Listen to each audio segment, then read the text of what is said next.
Hey friends, welcome back. You're listening to season 2 of Draws in Spanish. If this is your first time listening, I'm your host, Fabiola Lara. I'm a Chilean-American illustrator and podcaster based in Philly. On Draws in Spanish, I chat with Latinx visual artists and designers to discuss everything from their identity and culture to their creative process and work. Today on the show, I have Salvadorian and Mexican American illustrator Iliana Galvez. Iliana is a Latinx illustrator born and raised in the San Fernando Valley. She creates bright and bold art celebrating people of all sizes. Her work is extremely empowering and unapologetic, and she really creates work that uplifts Black and brown femmes. Remember, you can watch Iliana and I chat today by visiting my YouTube channel. Just search for Draws in Spanish in the YouTube app, or click the link in the show notes. It's a fun time over on YouTube, so come hang out with us if you want. Now, keep on listening to hear us chat about Iliana's complicated family dynamic, why she left her career as a nurse aide to be an artist, struggling with imposter syndrome, and her routine to stay creative. All right, let's get into the show, you guys.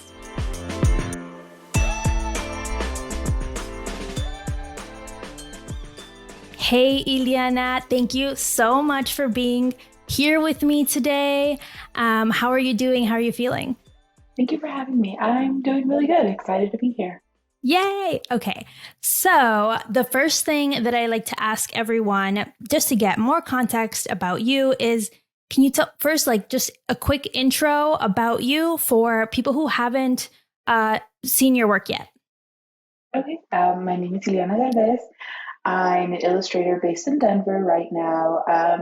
I was born and raised in the San Fernando Valley. My art is really like a message of self-love to not just me, but women like me who are curvier. Can you give us a little bit more color as to your background and upbringing as a kid and where you come from? Okay, yeah. I am from the San Fernando Valley, North Hills to be specific. It's the hood. Mostly Hispanic, not a lot of opportunities type stuff, I know that you've said in other interviews that you're first generation. So what was it like growing up in your house? I know you've said also before that you're Salvadorian and Mexican. So in your home, how was it like to have those two cultures in the mix? So I didn't really have much of the Mexican side of my family. My biological father went to prison for life when I was very, very young for murder or something. And my stepfather was from El Salvador. So I really only grew up with, that kind of influence. I was the eldest daughter of 8. So, that was fun, helping out with kids and stuff.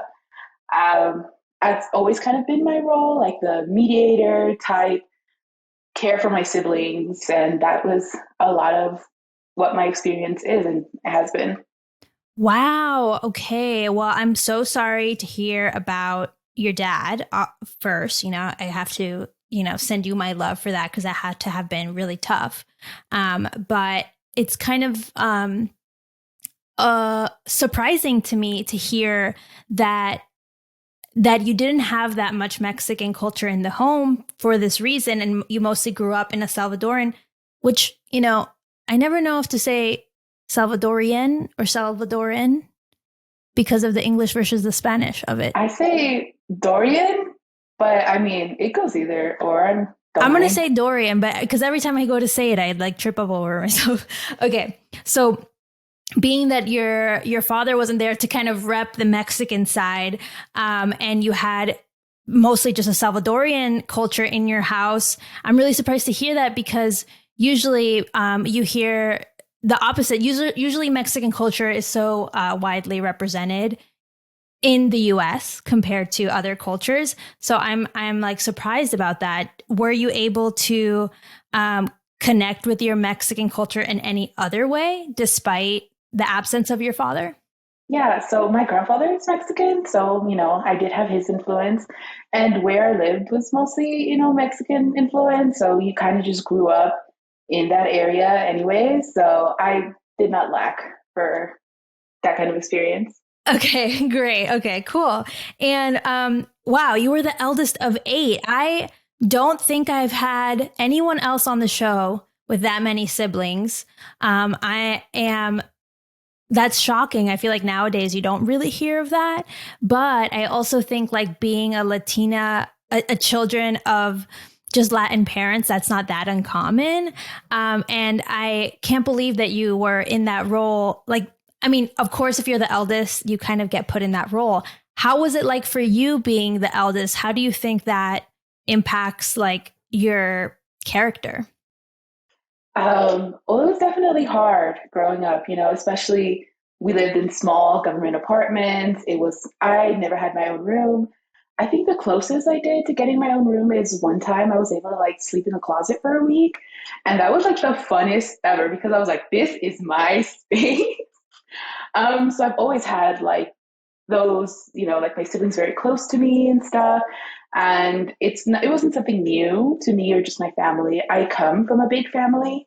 My stepfather was like the middle child of 16. My aunt had like 8 kids. So we've always kind of, I guess, became accustomed to that, to so many people in such a little space. And it's influenced me a lot. I've always been the kind of person, even growing up and even in my art, to like want to take care of people and to want to like be there for not just for myself, but for other people. Oh, wow. I feel like that is the best outcome for that, right? Like, because some people, it can feel like a burden to have to caretake for your kids when you're a kid yourself. I've heard that narrative a lot, but it's beautiful to hear you say like that it's also kind of just empowered you've really owned that position as opposed to let it hold you back. Yeah, I would say growing up, being the big sister was like my entire personality. Now, as an adult, there are things that I do struggle with, like putting boundaries, especially like with my siblings and stuff. I still have that need of like, I see one of my siblings struggling and I just want like soup. But I'm working on that to kind of just no, let them do their thing and let me do my thing. It's been really hard for me. I didn't even know that that was a problem until I was like, maybe I should stop answering the phone so much. Oh my gosh. Yeah, I guess it's easy to like I'm a little sister, so I don't I'll never know, what it's like to be an older sibling. But I do know like yeah, being able to just rely on your older sister just feels so good and like such a advantage, like I feel lucky to have an older sister and I wish everyone could have one, like because you're the oldest, where do you go for that kind of support? I didn't have it growing up. I've always just been like the person who has to like be in charge, make sure everything is going well, especially since my household was a little abusive and stuff. So I was like, y'all need to get it together because I'm not getting a beating for anybody. Like, so I definitely have to be that sometimes mean big sister. Like, no, like we are writing this. Everything needs to be nice, calm, quiet. Right. Yeah, you were keeping everything together. Wow, there's a lot to unpack there. I feel like I'm not a therapist, so I don't want to get into topics that, are just too sensitive sometimes. So I'm not going to continue on that, but I appreciate you sharing about your household experience, how your relationship with your siblings. And I think it gives a lot of listeners who maybe feel in the same place a little bit like they can feel seen and feel like they can also be artists, even if they come from these backgrounds that are just a bit more challenging. And you don't usually see like an artist going out and repping that and talking about it. So that's why I like to ask about it. Being that you were the big sister, right? And you kind of had to keep it together for all your siblings. How do you feel that has impacted how you approach your art career at all? Like being kind of wanting to have control and all of that. Do you feel like that has any influence as to choosing like this sort of independent career? It definitely has because I've always been like very like I don't know how to put it like kind of like a control freak. Like it has to be up to like a certain way just because I don't know. I always feel like it has to be perfect or not at all type thing. And letting that go has really helped me a lot. I struggled a lot with my art at first. I didn't really have much of a voice growing up, so finding my voice and with art um, was really helpful for me. I've always been an artist, even from little. I would like draw all over the walls, paint everywhere. Back in the day, I thought that I was going to be like a graffiti artist or something because that's the only way I saw art represented where I lived and stuff. So that was my thing. I was going to do that. Wow, that is so okay. There's so many amazing things to get into here because you're so right. Like being the eldest sister, kind of knowing that you have to kind of keep everyone in line. You're trying to look out for everyone. Then you apply that to your own life. I'm also a control freak, even though I'm the youngest. I don't know where it came from. And so I feel you. Like being an artist is an uncontrollable career. You can't really control your art. It's really frustrating when like you have a vision for your art and it doesn't come out the way you want it. You're like, that feels horrible if you're a perfectionist, you know? And it's so adorable to me that you said you wanted to be a graffiti artist. I think that like that was your goal because you hadn't seen anything else. I think that's one of the reasons I created this podcast was because I felt like I really didn't see Latinx people as artists. Like in school, maybe they teach you about Frida Kahlo and Diego Rivera, and then that's about it in terms of having representation. So that's great. How did you get into? Tell me a little bit about your graffiti career. It was short lived because I got in trouble a lot for it. I wouldn't care if it was like painting on the desk, and back then, maybe it's just because of the area I lived, but you couldn't get like spray paint or paint markers just anywhere.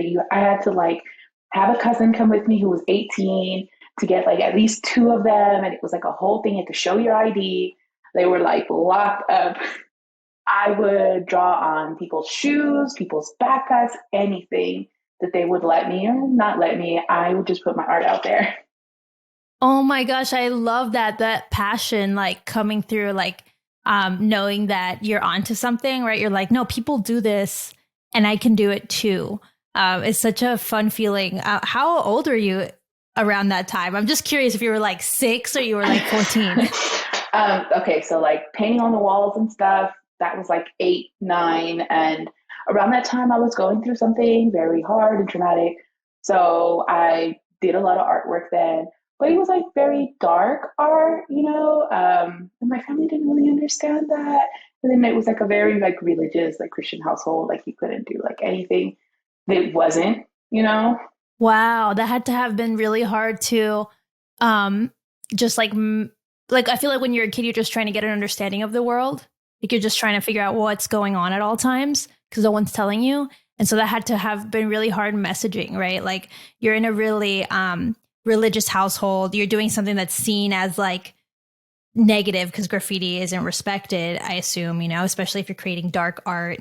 But you're just trying to deal with your feelings. So it's like such a catch-22 because you're like, this is how I'm processing and no one's letting you freely do it. Man, I'm sorry. That sounds really, really tough. But I also love that you found art anyway. Yeah, I've always had it in me. I know that my biological father was an artist. Like I would find like his prison letters and stuff, and he would have like these really nice like ink drawings and stuff. So I know that it was in my family somewhere, and I've just always had that need. That's amazing. And so after having this era of graffiti and tagging, when did you realize like, this could be a career, or did you not realize that? Because I know it can go either way. I did not realize that. My family has always been like, you need to go to college, you need to do something, you need to make money because everything here is paid for. Like, if you're not out there making money, if you're not making a career, you're worth nothing. So get to it, basically. So I just kind of like put it aside for a little bit. I would still paint, embroider, crochet, knit, like all that stuff, like on my own time. But it would be very like kind of like left on the back burner.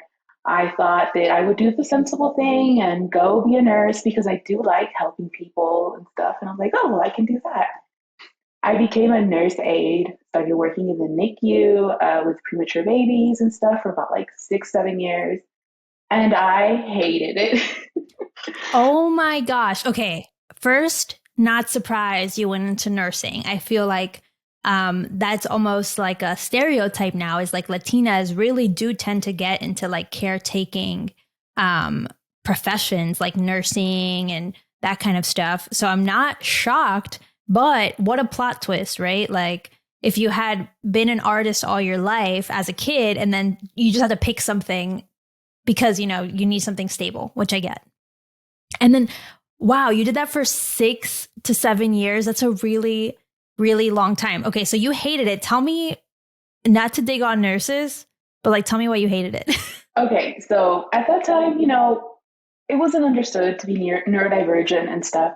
I couldn't explain why it was like physically painful to be under such harsh lights all the time. And like the sounds and everything, it would just, I'd be so overstimulated. I loved the actual like caring for the babies part that,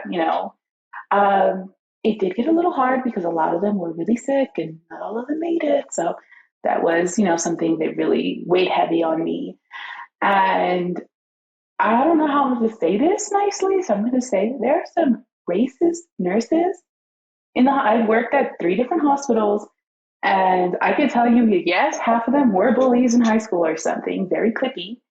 And the way that they would treat Black and Brown mothers would just upset me to my core. I am not shocked. Like we've all heard about how Black and brown women aren't respected by doctors, by the healthcare system. And it's already a horrible healthcare system anyway. So literally not shocked. And of course, like, yeah, white women, right? Like they're in every profession and there's good and bad ones, you know? So another thing that doesn't surprise me at all, but when you're working with like babies and it's such a kind of like it can be an intense time. You don't want to be around. You don't want to have to deal with your coworkers that directly in intense crisis moments. You know, like I can't imagine that. I don't like my coworker when I'm just like slacking them and they're annoying me. Nonetheless, we're actually like in a crisis. How did you end up leaving that industry? And did you end up going straight into a creative career? Like walk me through leaving that and then discovering that you wanted to be an illustrator. Hey, it's me. Before we keep on going with this conversation, I need to remind you that if you want to listen to an extra 30 minutes of my chat with Iliana, then you need to come over to the Patreon. On the Draws in Spanish Patreon, we have an exclusive Discord community, extended episodes of every single episode of season 2. So if you want to be a part of all that and so much more, become a patron of Draws in Spanish by heading over to patreon.com/drawsinspanish. Now, if you don't have the means to support the show on Patreon, I understand and no pressure.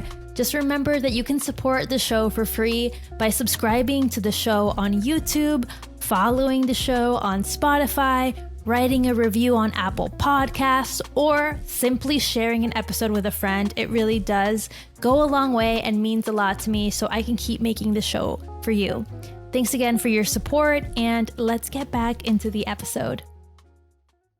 So it happened, I looked around like 2018. I bought this like secondhand refurbished little tablet. It didn't really work all that well, but you can install this little like 99-cent draw app. What was it called? I don't even remember, but it just had like a little pencil. It sucked, by the way, kept freezing. All the little images were very, very small pixels. Like if you wanted to go bigger, that's on you. Too bad. Yeah. And so at that time, I had my little Instagram and stuff, and I was just posting like my watercolor paintings, nothing like serious or whatever. But then once I got that tablet and started like exploring digital art, because I did not know that that was a thing, at the time, it was everything to me. Like it changed my life. Like my stress was just like melting away. I would bring that thing to work, and like because I worked like the night shift, the moment I finished my task, you would find me hiding in a room just drawing away. And I was just just post it out there, see what happens and stuff. And yeah, people were liking it and they were like, oh, well, we want prints of this. And I had no idea how to do any of that. I was literally just like YouTubing how to make prints or what does that mean, but like formats and pixels and all that stuff. So it was very much YouTube taught me everything. Oh my gosh, I love that. I love that like this one tool really kind of revived your interest and your passion, and it's so like, imagine if you had never took the leap to buy it. You just were like, "Nah, I don't need it," or whatever, and then you wouldn't even be here today. It's just like that to me is mind-blowing. I totally feel you. I feel like a lot of artists also learn everything from YouTube, and why not? I think that's so valid. I like that you mentioned that you didn't even know digital art was a thing, because I think a lot of people don't realize that that is a thing. So until you start doing and you start playing around with it, were you always working traditionally before you had that tablet? Like, did you not dabble in any like computer art before that? No, unless it was like Microsoft Paint, I didn't really double it. I did mostly watercolor or like acrylic paintings. I didn't really have money for supplies and stuff, so most of it was like the little cheap Crayola ones that I could get. Or I don't know if I should be saying this here, but like I had cousins who would like have sticky fingers and stuff. They would be like, "Tell me what you want, and we will get it for your birthday." And they gave me like this set of like Tombow brushes and stuff. So I would like get to explore with that and everything. And that just kind of like built up.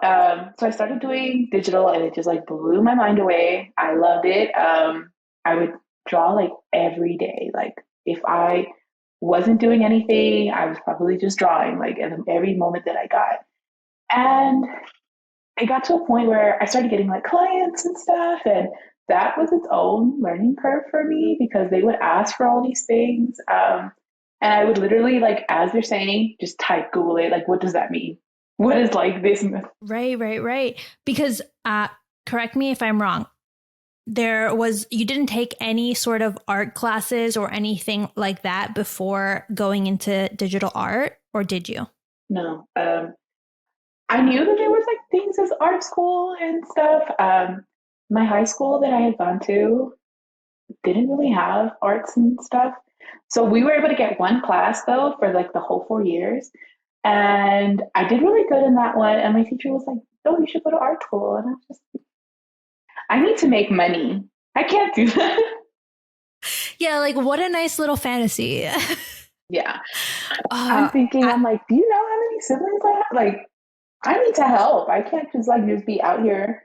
That was like my mentality back then, you know? wow. Okay, I actually want to talk a little bit more about that. So you went to what kind of school did you go to to be a nurse aide? I'm not sure. It was just like a program at a community college. Okay. So you went to community college for that, and you didn't, at no point when you were signing up and like enrolling or whatever, did you like even consider something creative or anything like that? Or were you just like, no, I have to do nursing? So I didn't qualify for financial aid and stuff. We had just moved to another state, and so there's like a rule about living there for 2 years before you can. So everything when I went to school, I had to pay for it myself, and I would look at art classes and I would really want to do them, but I'm like, I can't spend that money. At that point, I was working at Target, and most of my check went to my mom anyways because bills. And then at that point, my mother and my stepfather had split. We moved to Texas. So it was just my mom, and then it was me, and then it was my younger brother right under me. And then it was just me and my younger brother working. So I was like, I can't afford to like spend on a class. Right. So you feel like you were, and not just that you feel you were responsible to contribute to your household. So you didn't have kind of the resources to even take an off random drawing class or a random, pottery class. I'm making things up now, but because of your economic situation. Am I right? Yeah. That honestly, it makes a lot of sense. I feel like people always underestimate that financial hardships and just feeling like you have to help out really can hold you back because you're kind of really focused when you're in survival. So I really respect that. And then where I grew up, I've only known survival. I knew that my parents were drowning. I knew that, my grandparents and everyone around us were, it was kind of like a sink or swim. You either learn to make money or what are you doing? You're not doing anything, kind of like type life. Or that's how we grew up, especially. Like, it's okay if you have two, three, four, or five jobs. And not just my family, like the whole community where I grew up and stuff. So yeah, it wasn't like when I grew up that you could spend money on things just to have things, like, yeah, just to do things just for experiences and stuff. It was like, will this help us? No. Okay, well, you have to ignore it and move on. And why did you? So I'm curious then how you had the courage essentially to go into nursing, like, because that also seems like an investment, right? It's not immediate. You have to go to school for a certain amount of time and pay for it before you see any return on that, right? So was there like a moment where you were considering other things or other careers or anything like that? Because I feel like for a lot of people, when you're in survival, you need that instant like check. So, okay, so I started working at Target to kind of help me so that I can start going to school so I can become a nurse aide. And then I needed to know somebody in a hospital to work in a hospital. So I started working in the cafeteria at the first hospital I started working at. And then once I got my certificate, I became a nurse aide. I started working on that. And then I realized that I really did not like working in a hospital and stuff. And the settings, they were just, I didn't even have a name for like overstimulation and stuff. I just knew that I was like fried by the time I got home. I was like, And drawing was a form of relaxation. yes. Wow. Okay. It's so crazy how all these things connect just because like, you know, uh, you went to nursing out of survival. Like that's a good job. It's reliable essentially, right? You can get that job anywhere, any like state that you move to or anything.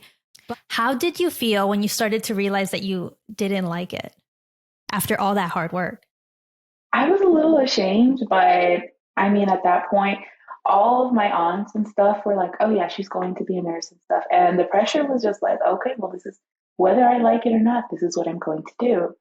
And the entire time, I mean, I had a boyfriend. So I'm with my husband right now. We were high school sweethearts in the same area type thing. So he was like in the background. When I finally moved in with him and all that, like, I got him to like move to another state and everything. And I was doing my art and stuff, and I started like getting a little bit of traction, and then like I did like a little print shop where I literally like print them at home and like mail them as I go. My husband was always there, like in the background, like helping me pack and stuff. And it got to a point where I was just so tired of working. I'd become a mother, and that in itself was like a whole nother thing. And my child has autism. And so from a very little age, he's always been very particular and stuff. So it took a lot, I was like, I can't. He's going to need, therapy and all this stuff. I can't let go of this job. There's nothing. I just have to stick it out, basically. Right. And so he was like, I don't think you want to be like that miserable. Like, I worked every holiday, every weekend. My first like Mother's Day alone, like with my son and stuff, it was after I quit. So he was like maybe about 5 when I finally got that. I mean, it makes so much sense, when you have that reliable check, saying no to it, especially when you have a kid, just seems like the wrong thing to do. It just seems like something you should not do, even if you're so miserable. So I totally commend you for that. I mean, you were doing what you knew what you thought was the right thing. And it was, I'm sure, in many ways. You have been mentioning like that you're neurodivergent, and that affected how you felt working as a nurse. Did you know that going into the career? When did you find that out? Because I know a lot of people find out at different points in their life. I always knew that I was like this. I just didn't have a name for it. And then once my son was getting diagnosed and stuff, I was like, well, I do that too. I don't think that's weird. And they were just like, no, that's a little either like it's not wrong, it's just different and stuff. And I'm that person that like once I find out like something's up with my son, or my son needs certain things, I went straight to YouTube, like try to look for everything and all that stuff. And so I was able to like learn the names for things. And I was like, oh, well, I do this. And so my son does the same thing. I know what to do to like kind of help him. My family wouldn't let him like spin in circles. And I did that when I was little. Like I would like spin in circles for like minutes, hours. Like that was my thing. Like, I just really like to call me Spinderella and everything. Oh my gosh. I mean, like a classic household to like, tease you for that or not like, try to get you to not do that. But I like that now you're able to embrace it and be like, no, that was just like you guys didn't pay attention, to what was actually going on, which is common, especially when you're one of eight. Yeah. And, I've kind of always had that where I've been like alone. My mom was just overwhelmed. I mean, you have all these kids, you're struggling. We're in a tiny little 3-bedroom government apartment. Like sometimes things It get, just happens. yeah. Yeah. And I was one of those kids who just got let through the cracks. And it was just like, yeah, she's weird. We're just going to beat it out of her. Then she's going to stop. And I did, but it didn't help me. Right, right. No, that's not the most productive way to go about it. How do you feel now that you're able to talk to your family about mental health these days, now that it's been quite, some time that you've been uh, thinking about these issues? It's been a lot better. One of my siblings is a schizophrenic. So that is what kind of like helped them see like, oh, these things are real, like, and I'm just like, okay, like I've been saying that. Like a little late, but okay, I do feel like sometimes it takes, it's hard for people to see, uh, it's easier for people to see the extremes, Yeah. essentially, right? Because like if it's subtle mental health issues, they're just like, you're fragile, Yeah. which is not, the correct way to think about it. It's so mean too. Ugh, it makes me sad. But now you know that you don't have to repeat it for your kids, which is nice. Okay.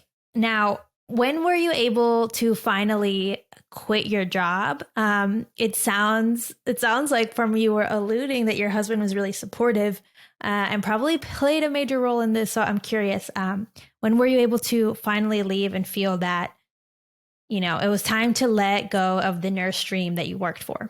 Yeah. So it was like in 2019. At that point, I had put myself to just only work weekends and holidays because my son needed somebody at home a lot.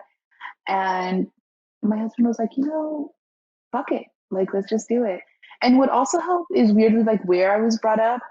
I knew the struggle already. I knew that everybody had to hustle to like make it. Why could that not also apply to art? Why couldn't I not hustle doing art, making that my career and stuff? And he was just like, we can do it. People have gone and done things, and maybe it worked out, maybe it didn't work out. You should just do it. And so, with him kind of backing me up, I was like, all right, I'm going to do it. Um, I like quickly was like, I gave him like 2 weeks notice, like out of the blue. I didn't tell my family or anything. My last day was supposed to be Mother's Day. And I was like, what, fuck it, I'm going to call off. I'm never going to see these people again.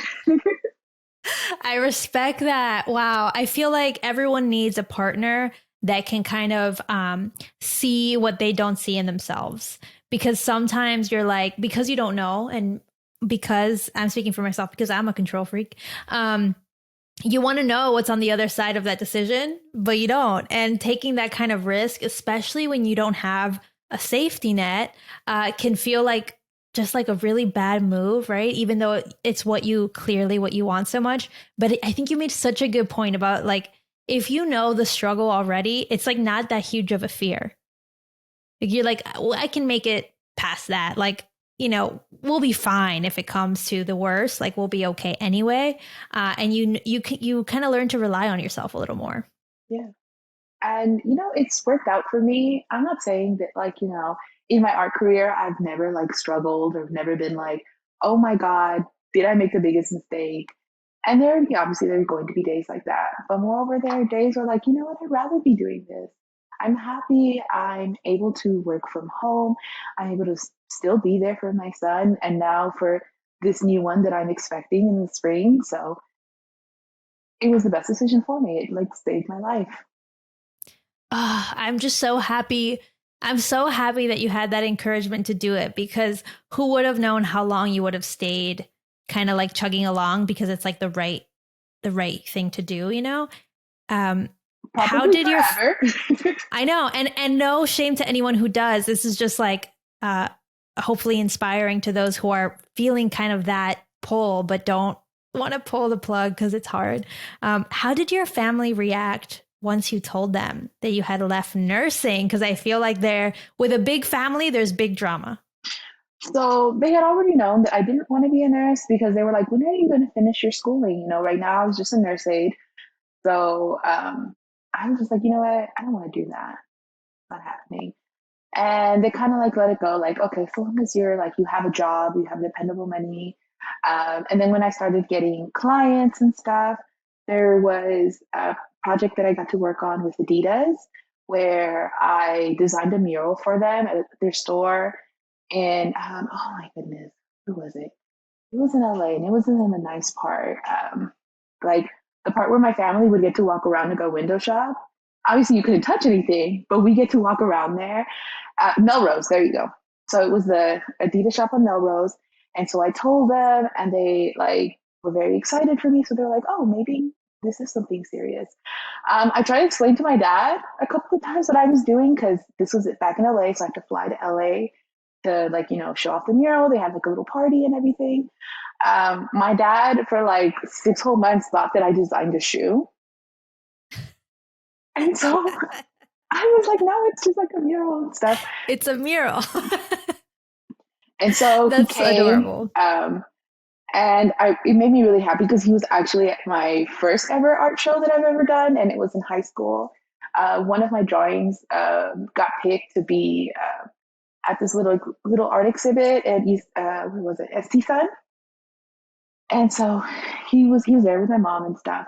And so for the one for Adidas, my family couldn't come because there was also like a big wedding happening in my family that same day.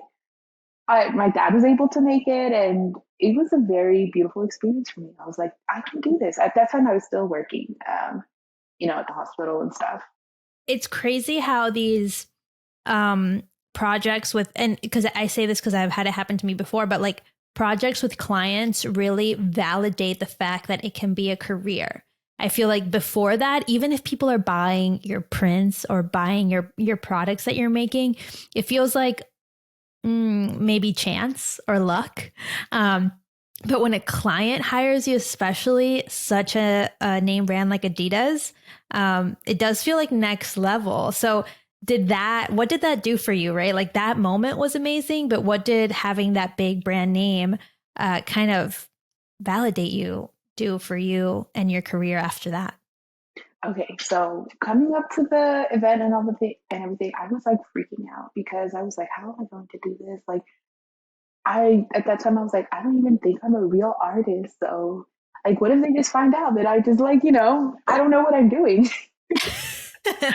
That's what we're all thinking all the time. Yeah, like the imposter syndrome was like real for me.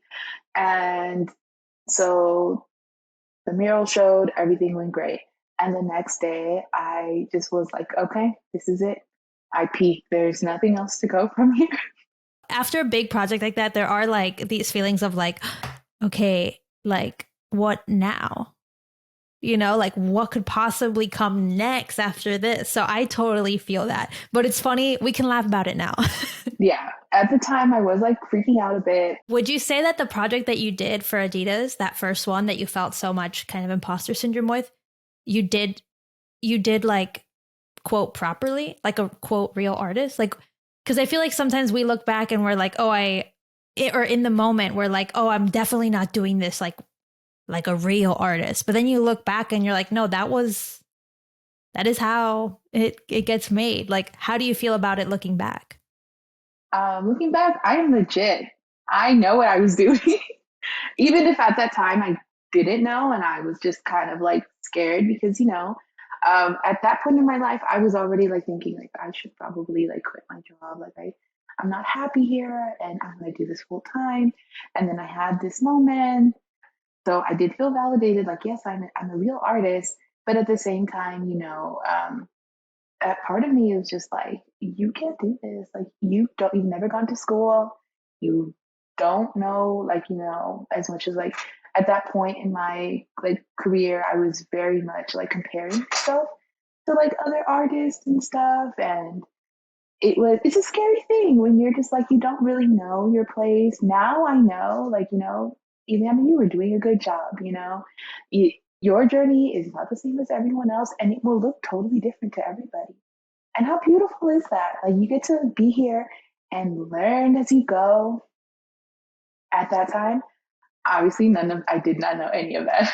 Right. And like what a huge like big huge props to you for getting to that point and having taught yourself everything. Right? Like there are people who go to art school and still dream of getting to that point. And they quote, have a formal education in whatever it is, and you were able to pull that off just doing it by yourself, teaching yourself and following your own passion. Like that is just, I mean, to me, it's more inspiring, but I'm saying it's just as good. I feel bad for myself in those moments where I didn't know, just how worthy I am and how much I loved my art. And I really just put it out there. And yeah. Beautiful. I'm so glad that that project came through, even though it was filled with both self-doubt and validation. So once you booked that job, you did it, you accomplished it, you were on the other side of it where you start to feel a little bit of like, what's next? I'm assuming at this point you end up quitting your job, or I hope, but what happened? So it took me like 4.5 more months before I quit my job. Um, it was really hard for me to let go. I was like, this place has benefits, health insurance, all the things, that you And go you have through. a child, so that's a Yeah. lot more to consider. It's not something that you want to just do like willy-nilly. Yeah. And it just wasn't sustainable for me to just like go somewhere where I'm clearly not happy. I, I was good at it. I knew how to take care of babies. I knew how to draw blood and do all that other stuff. But it just, I don't know how to explain it. Like when you're not happy in a spot and you stick it out anyways, you just become like very bitter and like resentful for it. Like every time my monitor will beep or like my phone will beep, like someone needed help. I'm like, what do you want from me? Like I am busy. Just like, why are you asking me to work right now? You're lucky I showed up. Like you're asking me to work while I'm clocked in at my time. It was just, it wasn't good for me. So, do you have any recommendations or advice for people who find themselves hating their day job, dreaming of leaving it for art, but like are scared? What would be your recommendation, your advice? Baby steps. Just get started. You don't have to like just completely cut it off right then and there if you're not like ready for it. But it doesn't hurt to just, do little things here and there. Maybe like just share your artwork first, put some prints out. You don't have to like make like this huge thing. And now they have like print on demand kind of type things where you can just like upload your art. And that has helped me a lot, especially now that I've moved to another state. I moved to Denver and I can't really hold a lot of physical supplies here. I do that for like my posters and stuff.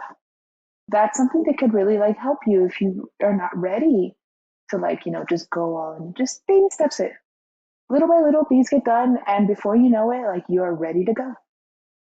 That's really, really good advice, because I do think that people, or the way that people do it on social media is they're like, and today I quit my job and I have an art career.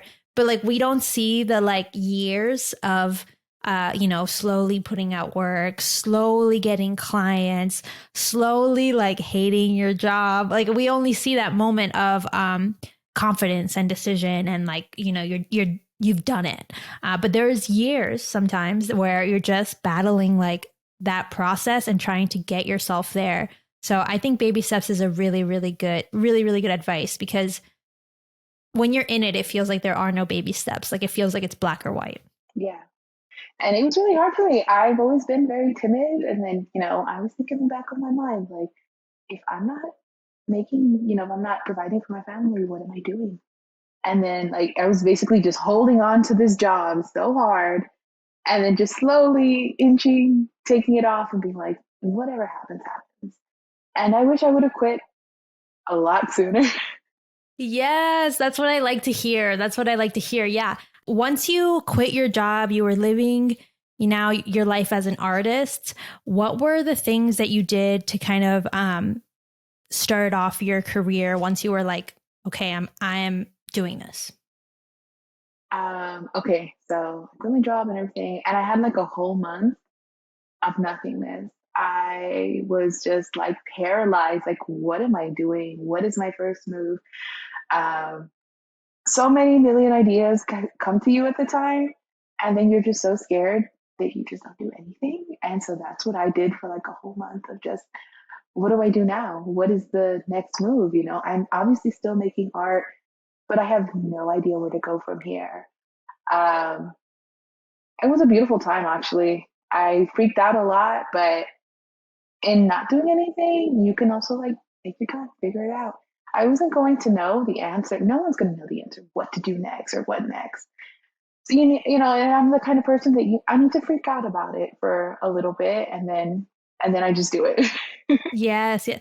I think a lot of art making is like that though. Like there's some kind of like this period of like percolating on like an idea or like a plan and then getting started. I mean, literally with art making, but also just like when you have a freelance career, you kind of have to like think a little bit about what's next. You don't have someone telling you what to do. So you got to have this moment of like planning.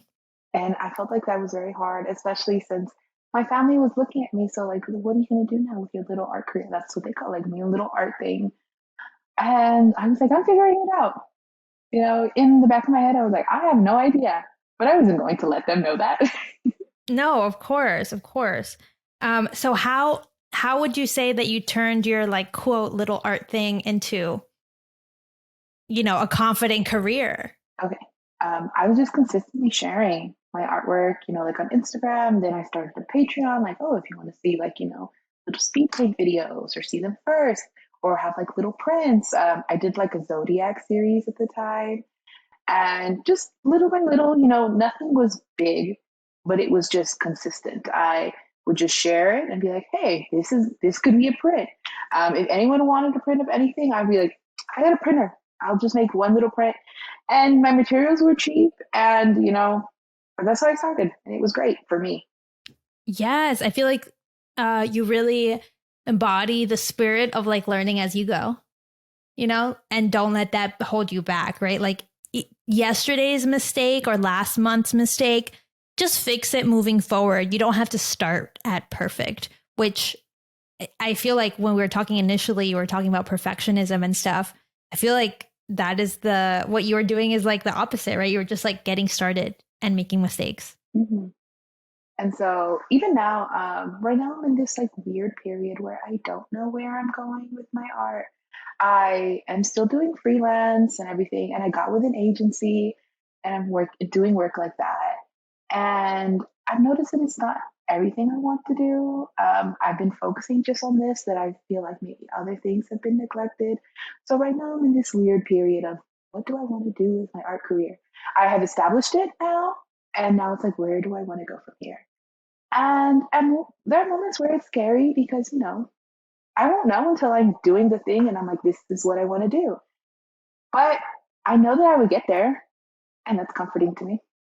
Yes, like you trust yourself more now as a creative person, right? Like you have that confidence that like you're going to figure it out because you have been this whole time.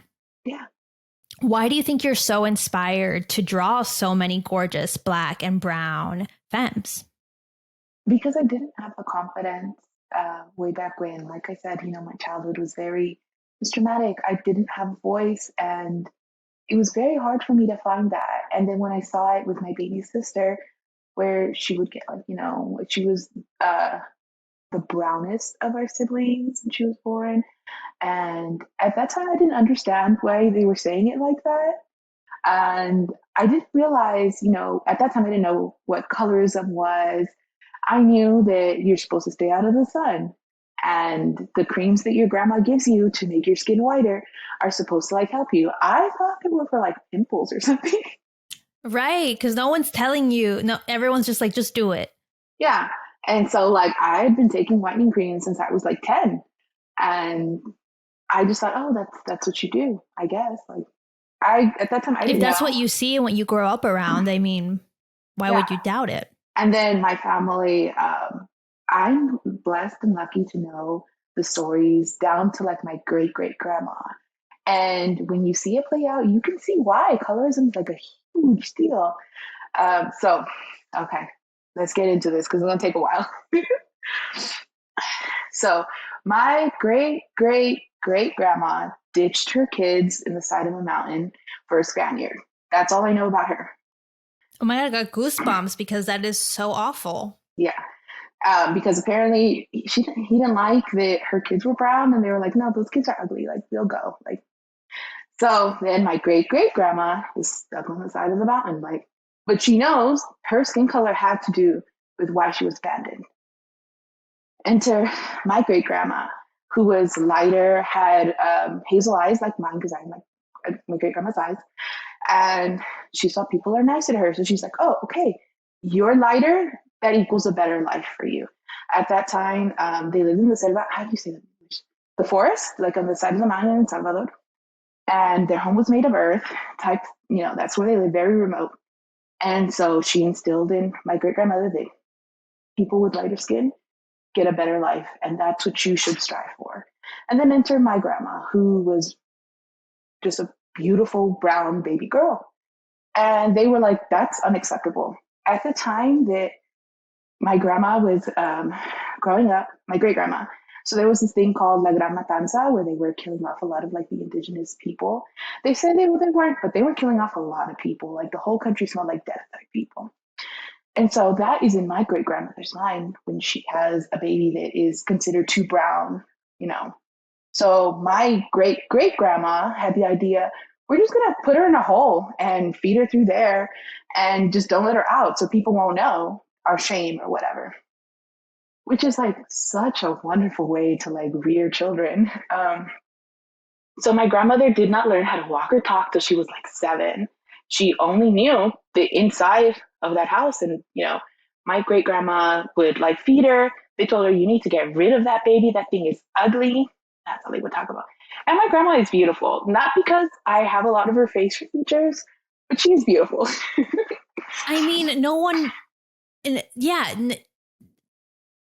just no. Like, I'm sure she's beautiful, and it's so messed up how this colorism just is like in people, like you're saying, like it's in your ancestry deep, for that. So it's in to this day very much in the Latin American culture. It still exists. I don't want anyone to think I'm saying we're past it. Like it's not something we're past, but I'm able to know why in my family it plays a big part. Okay, so my great grandma was like, I'm not getting rid of this child. This is my baby. And she would be beaten for it. She would be like, you can do whatever you want to me, but you're not touching my child. Her head was busted open. They had broken her arm. And she was just like, okay, you're going to do whatever you want to me, but my child doesn't. And my grandma grew up seeing that, like, oh, it's my fault because I'm ugly and I'm brown and this is just what I get type deal. So growing up, my grandmother had those beliefs in her that brown is ugly, you need light skinned kids, or, and all her kids came out brown. It was just, nothing wrong so my mother is a baby. I don't know how to explain it. So when my grandmother had her final son, he passed away at like 6 months old, and her husband was very abusive, beat her for it type thing. And so she she had a little affair with her boss, because other than working the field, she was also a maid for this like guy who was like rich and like dealt with like sugar and stuff. And he was lighter. And then came my mom. And my mom was very light. So they called her Blanca because, very light. Because rabbit. Yeah. Right. And so at first the man did not acknowledge my mother as his own. It wasn't until she was like about 2 And I guess maybe he felt guilty and was like, oh, let me go see what what this is all about. And my mother was like playing around naked with trash, living her best baby life. And he was just like, where are the clothes for this? What's going on? And my grandmother was like, there is none. We have nothing. Like, Yeah, you're not, what? Bring the money. and so he was like, oh, well, I feel sorry. So I'm going to give you a little bit of money. Not a lot of bit of money, but a little bit of money. And so my grandmother saw, okay, I've struggled with all these other children, but I have this one light child and she's getting a good treatment. And so this is obviously reaffirms what my mother said, that lighter children get better lives. And then, they went to America during the Civil War type thing. I think they got like a refugee type pass, so they were able to come. And that was just something that was just like instilled into my family.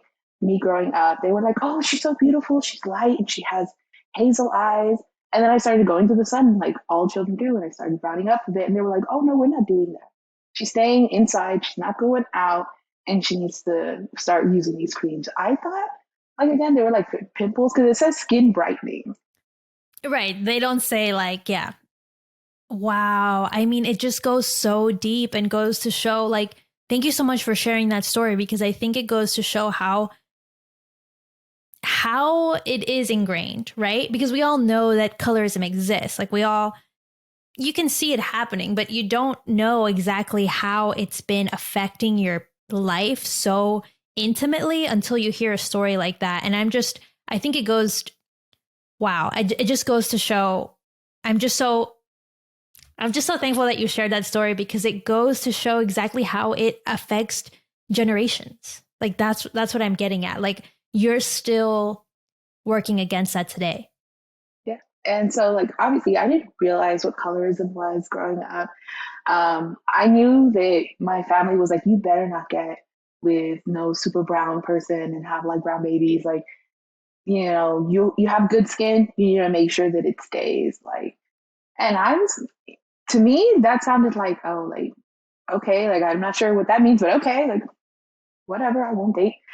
And then it wasn't until I had till my baby sister was born, and they were making those comments, like, oh, she has a lot of hair, and she's a little brown, maybe we should keep her. And I was just like, cool, that's what they used to say to me. But for some reason, seeing it said to my sister, I was like, that hurts. That's not good. I don't think that's going to help her in the long run. And so that is kind of like how I learned how to like address it for me. Like I was able to give it a name at that point.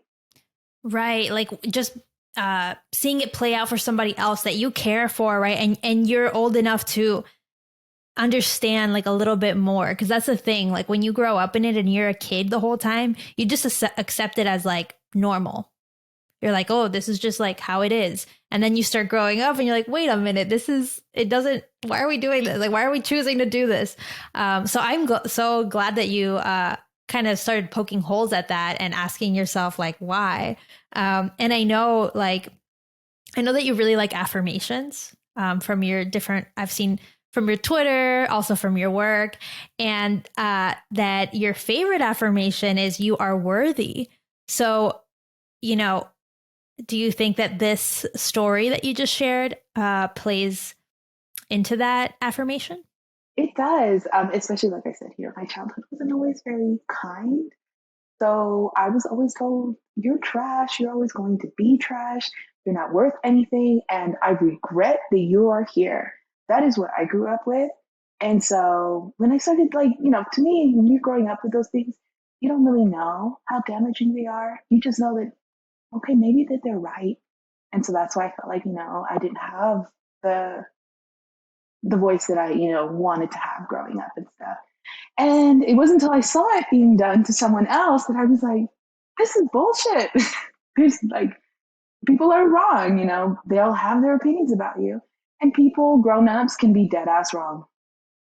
Yes. And it takes a long time to realize that, especially when it's your own family. Yeah. And my family has since grown and they've I guess gotten caught up with the times. They understand what they were doing was wrong now. And that's very great. I'm very happy for that. But I also needed that when I was little and I didn't get that. So I have to do like a bunch of work to just unlearn all of that. And the affirmations is something that I not only tell to my baby sister, but it's stuff that I would like to hear to, for myself, not just for me right now, but little me growing up. I would have loved to heard somebody say, "You're loved, you're worthy, like you should get good things in life." Like it's not like how do I put it? Especially like in a religious household, like there's shame and everything, and you are inherently bad. Everything you do is just bad, sinful. It is what it is kind of type. And there's a lot of like unlearning with that, and my art and information has helped me, and I'm glad that it helps other people. Wow. Yes, you are so right. And I am just so um amazed that you've been able to work through that through your art, because that does also take a lot of courage to make art um that feels like you're pushing it, right? That you're pushing your own beliefs essentially, right? And kind of learning as you go. That's so vulnerable to share. How did you get started, like finding your voice in your art? Because I know, because that is part of your voice in your art now. So, but how did you get there? I know when we were talking earlier, you were saying it was really hard to find that voice because you didn't feel like you had it as a child. So how did you get to that point? Okay, so like with my art and stuff, at that point I was very insecure. I've always been a bigger person since I was little and stuff. And I've never seen that like in art represented, especially like, people like that are not white. Um, just wouldn't see that. And then when I thought about like, oh, well, what about, artists and art from, that are, Latinx or anything, all we really had was Frida Kahlo, and she's pretty pale. I know. So it just there wasn't what I was looking for, and I was like, okay, well, I'm just going to make it, and it may not be great, but I'm gonna make it. I'm gonna put it out there, and I see it. I love that. I feel like you really are um, kind of doing the service for your inner child and also for current kids who really need that. And not even kids, because I don't want to say that your art is only like for kids. That's not what it is at all. For people who just didn't see themselves. And I think that's like a huge continuous problem, is just like representation and acceptance is so hard. One last thing I wanted to ask you, Iliana, was do you have a regular creative routine or sketchbook practice? It's fine if you don't. A lot of people don't, but I ask because I know you have kids and you're working with an agency. So you have clients and you have an online shop. I'm just curious what your creative routine looks like. So routines are really big for me. I don't know if it's like part of like my neurodivergentness, but if I don't have one, I crumble. Like you will just see me in stillness for like days, weeks if I'm not following some kind of like routine for myself. What I like to do is I've noticed that I'm more creative in the morning and then really late at night. So after, I do my rounds, I take my kid to school, I get home, I settle, I make sure my pets are okay.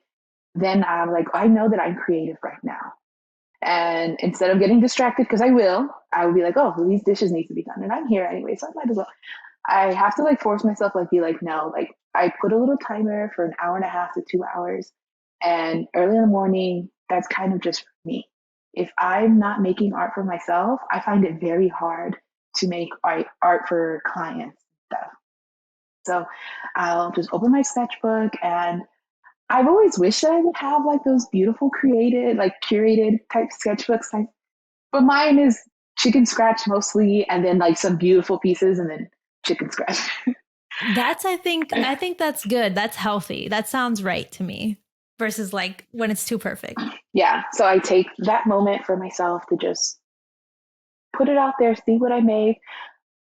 Not everything would look good, and some things will be like, oh, this I have something here. Like, let me take this step further later, and then I'll have that. So that is like my routine. I get myself settled. I know when I'm most creative, so I do that for myself. And then I go about, do the rest of my chores that I need to get done before, my son gets out of school and I have to do all that other stuff. I know that I'm really like, I get creative again in the evening. So that's the time that I do for client work. And it took me a little while to get that kind of like schedule going because I kind of treated it like, oh, you have to do a 9 to 5. So 9 to 5, I am like just doing all my work, getting all my emails out of the way. And it just didn't work for me. I would find myself so burned out that I can't do anything the next day. You're so right to like work with your own creative flow. I am similar to you in that I feel really creative at night. But in the day, I don't feel that creative. So this is like really helpful for me to just accept that. Sometimes I feel like I'm fighting against it I don't know why. Like, why am I trying to fight this right now? And the work that I make when I'm pushing and I'm like, no, you have to sit on your desk. You have to make at least 2 different drawings is not really that great compared to where I'm like, Iliana, you do great in short bursts. So why don't you just do what you can now and then go do what you need to do. I find that if I don't have time to like go outside and just like be in nature for a few minutes to kind of center myself, then I won't be able to come back and be like, okay, I'm ready. Like, I know that there's a lot of steps that I need to take to make sure that I'm like, okay. At first when I was like in my like art career, I felt like you had to like wait for inspiration. If I wasn't inspired, I wasn't going to draw that day. And then a week would go by and you're just like, I should start drawing. I'm an artist. I should do this. It's true. But now you don't even wait for that inspiration. You're just always kind of like taking short kind of like short sessions, but consistent. I think that's really smart because sometimes I even feel like if I can't finish this painting, I may as well not even start. But that's dumb because if I just worked a little bit on the painting, 25 minutes increments throughout the week, that's so much time that I spent creating versus, saying no because I couldn't find 3 straight hours or whatever. Iliana, where can people go right now to support your work and support your illustration career? On Instagram. I'm mostly there. I do have a website, so growmiha.com. I have a Patreon. I use patreon.com/growmiha. But I'm mostly on Instagram. And feel free to DM me. I love talking to people. Well, Iliana, I just want to thank you again for being so open and honest with me, sharing so many amazing stories of your family and what inspires you to create your work. I really appreciate it. And I think listeners are really going to connect with it. So thank you so much for your time and energy. Thank you for having me. Okay, so that's our show for today. I hope you enjoyed my conversation with Salvadorian and Mexican American illustrator Iliana Galvez. Please check out her Instagram @growmiha to keep up with all their work and Patreon. Now, before you go, I just want to remind you to subscribe to the show if you like this episode. Subscribing is free and it really helps out the show. If you want to connect with other Latinx artists in our Draws in Spanish community, head over to the Patreon so you can join our Discord channel and access a ton of other perks. Just go to patreon.com/drawsinspanish. And if you just want to make my day, share this episode with a friend, share it in Instagram stories, tag me. It really, really does make my day to hear from you. And that's all I have for you. Hasta la próxima, amigos. Nos vemos el próximo martes. See you next Tuesday with another amazing episode. I hope you enjoyed this conversation. I know I had a really good time chatting with Iliana. So that's all. Have an amazing rest of your week. Bye. See you next time.